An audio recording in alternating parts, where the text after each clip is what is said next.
The vaccine is coming out soon. I won't be talking about it, but I will tell you about the company behind it.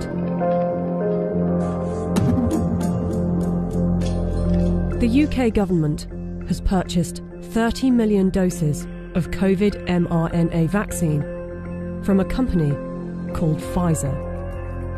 The vaccine is due to be delivered in November, with the potential of 100 million doses by the end of the year and 1.3 billion doses next year. News just out. Pfizer says it could be ready to apply for emergency use authorization for its COVID-19 vaccine candidate by late November.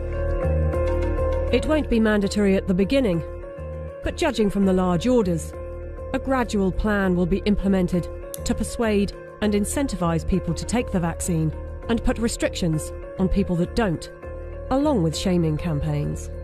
I want to tell them that their decision, they need to understand, will not affect only their lives, which at the end of the day, it is their judgment, but will affect the lives of others. Because if they don't vaccinate, they will become the weak link that will allow this virus to replicate.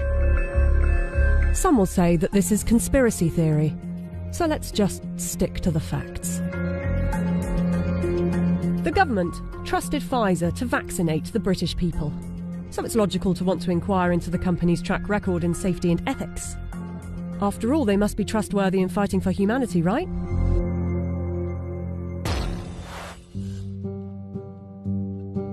Pfizer made itself one of the largest pharmaceutical companies in the world by purchasing its competitors and through aggressive marketing tactics. What I'm about to tell you is only 20% of their rap sheet. Otherwise, this video would be hours long. But you can go to our website where you can see the full list. Pfizer received the biggest criminal fine in US history as part of a $2.3 billion settlement with federal prosecutors for mispromoting medicines and for paying kickbacks to compliant doctors. Pfizer pleaded guilty to misbranding the painkiller Bextra by promoting the drug for uses that were not approved by medical regulators. In the 90s, they were involved in defective heart valves that led to the deaths of more than 100 people. The company had deliberately misled regulators about the hazards. The company agreed to pay $10.75 million to settle Justice Department charges. Pfizer also had a class action suit with a $60 million settlement over Resolin, diabetes medication, that resulted in patients dying from acute liver failure, said to be caused by the drug. In the UK, they have been fined nearly £90 million by the UK's competition watchdog for unfair pricing to the NHS after hiking up the cost of an anti-epilepsy drug by 2,500%, charging the taxpayer an extra £48 million than the actual price, which is $2 million per year. Buying competitors and mis-selling drugs weren't the only factors in making them the giant of a company they are. Their special relations with doctors and medical professionals has also helped. In 2004, Pfizer's subsidiary agreed to pay $430 million to resolve criminal charges that it paid physicians to prescribe its epilepsy drug, Neurontin, to patients with ailments for which the medication was not approved. In 2010, a federal jury found that Pfizer committed racketeering fraud in its marketing of the drug. Pfizer disclosed that during a 6-month period the previous year, it had paid $20 million to some 4,500 doctors and other medical professionals for speaking on the company's behalf. In 2012, the US Securities and Exchange Commission announced that it had reached a $45 million settlement with Pfizer to resolve charges that its subsidiaries had bribed overseas doctors and other healthcare professionals to increase foreign sales.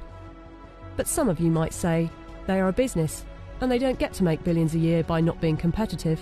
They're still trying to help humanity.